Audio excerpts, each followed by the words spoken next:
अवधूत चिंतन श्री गुरुदेव दत्त श्री स्वामी समर्थ। तुम्हा सर्वांचं आपल्या स्वामी शक्ती या चॅनलमध्ये मनापासून स्वागत आहे। स्वामी तुम्हा सर्वांच्या सर्व चांगल्या इच्छा पूर्ण करो एवढीच स्वामींच्या चरणी प्रार्थना करते आणि आपल्या आजच्या या नवीन आणि सुंदर व्हिडिओला पुन्हा एकदा नव्याने सुरुवात करते। भक्तांनो, आज 23 नोव्हेंबर गुरुवार, मात्र अत्यंत विशेष आणि महत्त्वाचा दिवस। अगदी प्रत्येकाला माहिती असेल की आज कार्तिकी एकादशी आहे। प्रत्येकाने आजच्या दिवशी काही ना काही सेवा, काही ना काही उपाय हे नक्कीच केले असतील। मग वर्षभरामध्ये येणाऱ्या ज्या 12 एकादशी असतात, या सर्व एकादशींमध्ये आषाढी एकादशी आणि कार्तिकी एकादशी ह्या दोन एकादशी विशेष महत्त्वाच्या असतात। खरं तर मागचे जे 4 महिने आहेत, या 4 महिन्यांमध्ये भगवान श्री विष्णू जे आहे ते निद्रावस्थेमध्ये असतात आणि कार्तिकीच्या दिवशी ते झोपेतून निद्रावस्थेतून उठलेले असतात आणि त्यामुळेच कार्तिकी एकादशीला देव उठणी एकादशी असं देखील म्हणतात। आजचा योग खरं तर विशेष आहे, कारण आज गुरुवार आहे आणि त्यामध्ये आलेली ही एकादशी आहे।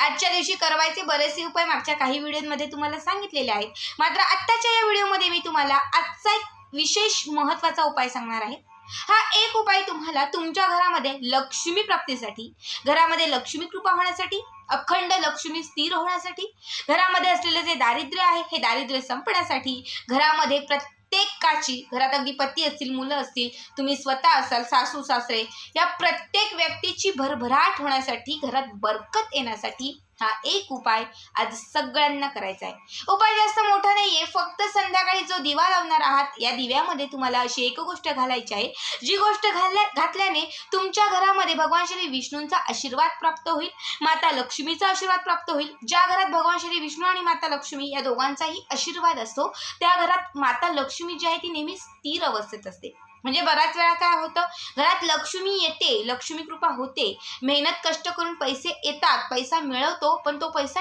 टिकत नाही, कुठल्या तरी गोष्टीत तो पैसा निघून जातो। जर असं काही होत असेल, लक्ष्मी स्थिर नसेल, तर मग त्या गोष्टीचा, त्या पैशांचा अर्थ नसतो, कारण लक्ष्मी आली तर ती टिकली पाहिजे।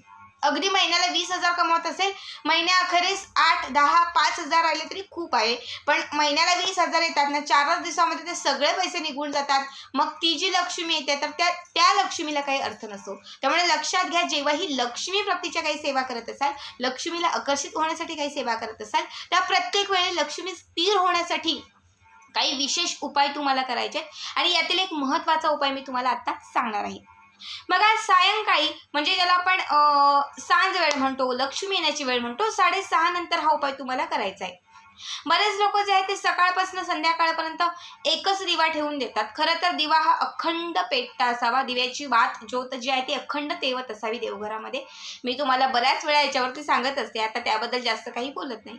बरेच लोक असे देखील आहेत जे सकाळी दिवा लावतात, दुपारी विसतो, संध्याकाळी पुन्हा लावतात।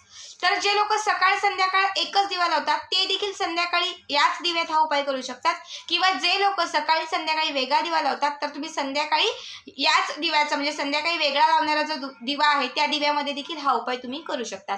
फक्त काय तर एक दिवा घ्यायचा आहे, कुठलाही घ्या, मातीचा तुमच्याकडे जो असेल तो। आता तुम्ही सकाळपासून प्रज्वलित असलेला दिवा घेतला, सकाळपासून काही देवघरामध्ये हा दिवा पेटताय, त्याच दिव्यामध्ये या काही गोष्टी तुम्हाला घालायच्या आहेत, ठीक आहे। पण तरीही मी सांगते की जे संध्याकाळी दिवे लावणार आहेत त्यांच्यासाठी एक स्वच्छ सुंदर दिवा घ्यायचा आहे, कुठलाही घ्या, मातीचा, दगडीचा, पितळेचा, चांदीचा, तांब्याचा, कुठलाही एक दिवा घ्यायचा आहे। त्यामध्ये तुम्हाला थोडंसं तूप किंवा तेल घालायचं आहे, एक वात लावायची आहे। कलावा असेल तर आजच्या दिवशी कलाव्याची वात घाला, अत्यंत उत्तम आहे, ठीक आहे। हे सगळं झालं, दिवा प्रज्वलित केला की त्यानंतर या दिव्याला 5 बोटं हळद कुंकवाची लावायची।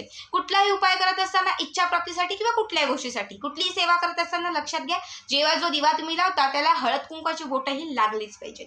हळद कुंकवाची 5 बोटं लावायची आहेत। त्यानंतर काय करायचं, तुम्हाला एक तुळशीची काडी घ्यायची, सुख्या तुळशीची एक काडी घ्यायची। आता सुख्या तुळशीची काडी तुमच्याकडे नसेल, जर चंदनाची काडी असेल तर ती घ्या।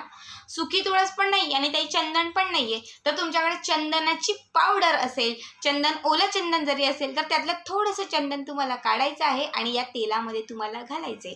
घालत असताना ओम नमो भगवते वासुदेवाय नमः या मंत्राचा जप करत तुमची जी इच्छा असेल ती इच्छा तुम्हाला व्यक्त करायची आहे।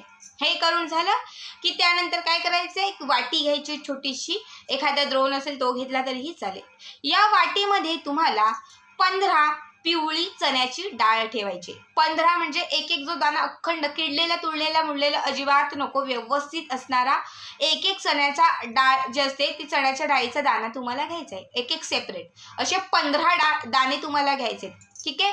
घेतल्यानंतर यामध्ये तुम्हाला थोडीशी हळद घालायची आहे.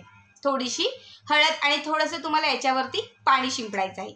हळदीमध्ये हे जे चण्याची डाळ आहे ही तुम्हाला पूर्ण मिक्स करून पिवळी करायची आहे. ठीक आहे. केल्यानंतर तुम्हाला काय करायचं आहे, या 3 बोटांमध्ये एक चण्याची डाळ जी आहे ती उचलायची. चण्याची डाळ ज्याला हरभऱ्याची डाळ असेही म्हणतो. ठीक आहे.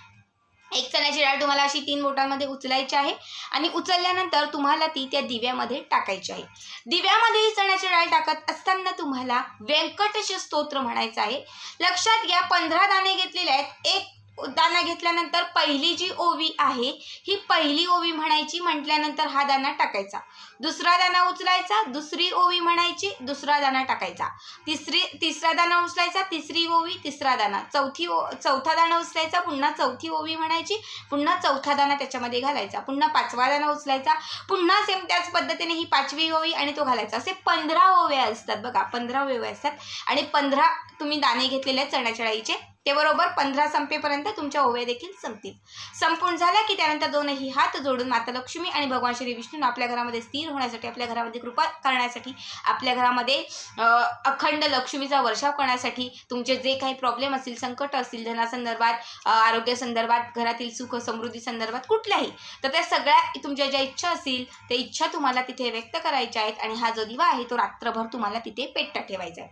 दुसऱ्या दिवशी म्हणजे द्वादशीच्या दिवशी, आता उद्याच्या दिवशी म्हणजे शुक्रवारच्या दिवशी, आता शक्यतो दिवा विझलेला असेल, इतकाही तेल टाकू नका की तो दुसऱ्या दिवशीही दिवा हेच पेटताच राहील. कारण रोज सकाळी दिव्याची वात आणि दिवा जो आहे तो बदलायचा असतो. दिवा जरी नाही बदलला तरी दिव्याची वात ही रोजच्या रोज बदललीच गेली पाहिजे. दिवसभर एकच दिवा ठेवायचा, पण दुसऱ्या दिवशी मात्र रात्री थोडं कमीच तेल टाकायचं, कारण दुसऱ्या दिवशी आपल्याला त्या दिव्याची वात चेंज करता आली पाहिजे. ठीक आहे. दुसऱ्या दिवशी काय करायचं, सकाळी उठल्यात, स्नान वगैरे आंघोळ वगैरे केली की त्यानंतर तुम्हाला या दिव्यामध्ये असलेली जी चण्याची डाळ तुम्ही टाकली होती ही डाळ तुम्हाला काढायची आहे एखाद्या प्लेटमध्ये आणि दुसरा एखाद्या स्वच्छ सुंदर दिवा घ्यायचा आहे, तो प्रज्वलित करून देवघराच्या समोर ठेवायचा आहे.